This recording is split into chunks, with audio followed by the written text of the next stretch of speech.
How to forward voice messages on Instagram. First of all, open Instagram app. Then top right corner tap message button. Open chat which contain your voice message. Tap voice message.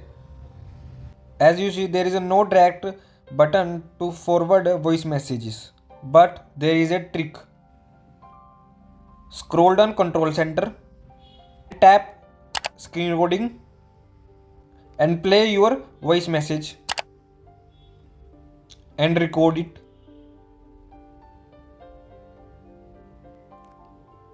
Then stop your screen recording, tap back button and select chat which you forward your voice message. Tap gallery button, select your recording, tap send button. As you see, voice message is sent.